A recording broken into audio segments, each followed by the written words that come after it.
మాజీ ముఖ్యమంత్రి వర్యులు కల్వకుంట్ల చంద్రశేఖరరావు కుమార్తె ఎమ్మెల్సీ కవిత అక్రమ అరెస్టును ఖండిస్తూ నిరసనగా నియోజకవర్గ కేంద్రం మధిర పట్టణంలో జిల్లా ప్రజా పరిషత్ చైర్మన్ మరియు నియోజకవర్గ పార్టీ ఇన్ఛార్జ్ లింగాల కమల్ రాజు ఆధ్వర్యంలో ర్యాలీగా నడిచిన నిరసన వ్యక్తం చేశారు.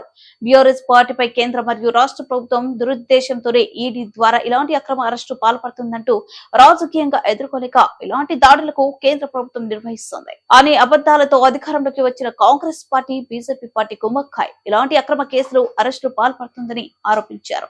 ఇలాంటి చర్యలను ధైర్యంగా ఎదుర్కొంటాం, ఉద్యమ పార్టీ కేసీఆర్ నాయకత్వంలో ముందుకు సాగుతామని నినాదాలు చేశారు.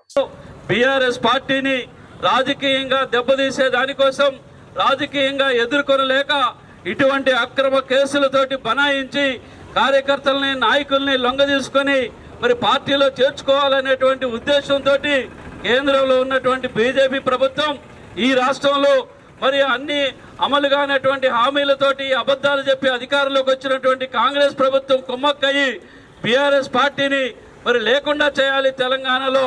ఎందుకంటే మరి మా యొక్క 6 గ్యారంటీల గురించి ప్రశ్నిస్తారు. ఇంతవరకు రైతు బంధు రాలేదు, కరెంటు ఉండటం లేదు, నీళ్లు లేక పొలాలు ఎండిపోతున్నాయి, రేపు మంచినీళ్ళు వచ్చే అవకాశం లేదు, రుణమాఫీ చేసే అవకాశం లేదు. ఇవన్నీ ప్రశ్నించకుండా ఉండాలంటే ఈ రాష్ట్రంలో బీఆర్ఎస్ పార్టీ లేకుండా ఉండాలి.